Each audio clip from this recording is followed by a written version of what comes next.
لا فتى إلا علي لا سيف إلا ذو الفقار لا فتى إلا علي لا سيف إلا ذو الفقار.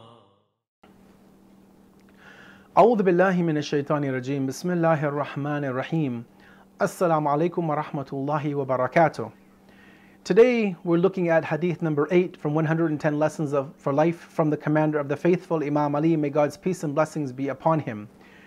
And today's topic is one which should hopefully make us all reflect on our actions on a day-to-day basis, especially for those who fall within the criteria that this hadith will be speaking about.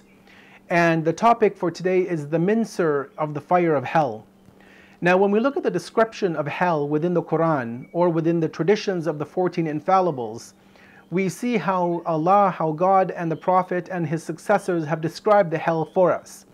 And had it only been fire, as many verses of the Quran talk about, as many sayings mention, then that would be sufficient, hopefully, to curtail our actions within this world, to keep us in check, to make sure that we're not breaking the rules of the divine.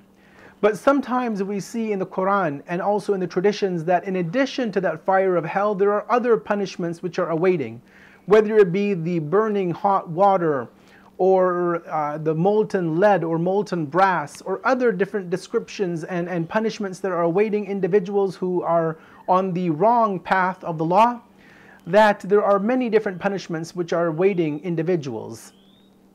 In today's tradition from the commander of the faithful, he is reflecting on 5 specific groups of people who will face a terrible, terrible punishment in the fires of hell. Let us first look at this hadith and then we will go through it one by one to see who these 5 groups of individuals are, why they deserve the punishment that they will get in the mincer of hell. Indeed, in the fire of hell there is a grinder which continues to spin. Will you not ask me what this grinder minces? It was asked, "What is this grinder mincing, O commander of the faithful?" He replied, "The wicked religious scholars, and the lecherous reciters of the Quran, and the oppressive leaders, and the treacherous government ministers, and the deceitful and dishonest experts." Now this very powerful and scary tradition at one level shows us that there is a special punishment, this mincer, which is reserved for 5 groups of individuals. I'm sure we all know what a mincer is. If we've ever been to the meat market, to a butcher, or we've seen our family prepare meat at home, you'll know that a mincer is where you put the beef into, and when you turn it on, it minces and grinds the meat till it becomes small, fine pieces. Now you can imagine that you do that for beef or poultry or lamb or some meat for dinner. But here the commander of the faithful is telling us that this mincer in hellfire is one where 5 different groups of people will be put into it alive, and their flesh and their bones will be minced and pulverized. And then who knows what will happen after that experience, what they will feel, what they will go through. But this is a reality that the commander of the faithful is sharing with you and I. What is he saying? Who are the individuals who will face this very painful, very tremendous punishment? The first group of people whom the Imam talks about are the scholars who are wicked, the wicked religious scholars. These are individuals, men and women, who hold the torch of Islam, who have studied the rules of the religion, who have studied the jurisprudence, the theology, the Islamic teachings of etiquette and morality, the Quran. They have memorized maybe the Quran. They are scholars in the religion in the truest sense of that word. They are scholars in their faith background, but yet that knowledge that they have taken in is only something which they pay lip service to. Perhaps they use it to make money. Perhaps they use it to gain popularity and fame and followers on social media, but it is not to change themselves. And so the Imam says that first group of people who will be put into the mincer of the fire of hell are the immoral, wicked religious scholars of the community. The second group, the Imam says, are the lecherous reciters of the Quran. These are people who know the Quran, who recite the Quran, who understand the Quran, but The Quran does not leave their lips. It does not go past their throats. They recite the book in a very melodious and beautiful way. They follow the rulings of how to recite, where to continue, where to stop, where to prolong and elongate. They know all the rules of how to recite the Quran, but they do not implement what they read of the Quran. And so the Imam says that this second group, the lecherous reciters of the Quran, are the second group who will be thrown into the mincer in the fire of hell. The third group are the oppressive leaders of the society who will be thrown into this grinder in the fire of hell. Now this could refer to either religious leadership or even political leadership. In reality, in some countries, these are one and the same.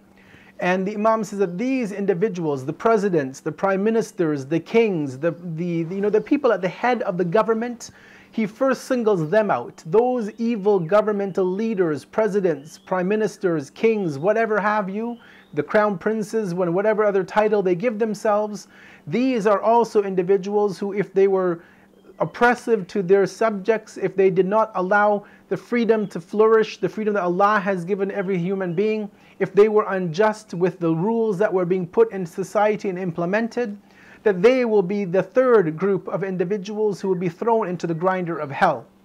And indeed, we see through the past history and even contemporary days, how many such individuals may fit this category and catalog of being of oppressive leaders who are not worthy of leading over a community or over a country. The fourth group the Imam mentions are the treacherous government ministers, and he singles them out from the head of the state, because head of state, they are the supreme authority, they have their own accountability. But the ministers, the members of parliament, the senators, all of these other individuals who are supporting the government, and if they are supporting the government on falsehood, they're not speaking out against the wrongdoings of the government. They're busy embezzling money from the government. They're falsely claiming expenses. They're taking the taxpayers' money unjustly. They're not giving people their due rights. Then these individuals, as the commander of the faithful says, are the fourth group who will be put into the grinder of hell, because they are in a position of authority in society as a minister, as a member of parliament, as a senator, as a congressman, whatever the name you call it. But they are not being fair to the people whom they have been elected, in most cases, to rule and to govern over. And so they are also deserving of such a punishment as the other three groups were in the beginning of this hadith. The fifth and final group which the Imam mentions are those dishonest and deceitful experts. And the scholar who has mentioned the commentary of this hadith talks about the fact that this phrase which he has used, the experts, it refers to people in the general society. So you have people who are not governmental appointed or elected officials, as we've talked about previously. They're not religious scholars, they're not people of the understanding of the religious text and tradition, but they are experts in other fields of life in the modern day-to-day society. But these people are dishonest in their profession. And again, you have so many examples in the world today. You have doctors who will stand up in a court of law and who will falsify evidence to make an innocent person seem guilty or a guilty person seem innocent, because they are an expert, their word is taken, and an innocent man or woman is sent to death row to be executed, while the guilty person walks away scot-free. Or for example, you have people in the media, in radio and television and internet and many social media platforms who are experts in their particular field. That is the dissemination of knowledge, of news. And they do not use their talents, they don't use the platform that they have been given in a proper way. And you have to just look at many of the cable networks available around the world today who don't report the news, but rather they create and they fabricate and they fashion the news how they want their audience to perceive a specific group or individual. These and so many other examples we have in the world today are individuals who are experts in their particular field, but they are deceitful, wicked, dishonest individuals, and they will also be thrown into the grinder of the hellfire along with the other five groups. So we close and we ask Allah that if we are within these five groups of individuals, if we're religious scholars, if we are reciters of the Quran, if we're the head of a country, If we're within the government apparatus, or if we are an expert in some particular field, we ask Allah that we are kept on the straight path, that we are not treacherous or deceitful or dishonest, that we are true to our message, we are true to what we are doing, and that we do not fall victim and prey to the whisperings of the satanic forces that will lead us to nothing but perdition in this life, and worse in the akhirat, in the next life, where we will be put into the grinder of the hellfire to be minced and to be going through such levels of torment and pain and separation. Wassalamu alaikum wa rahmatullahi wa barakatuh.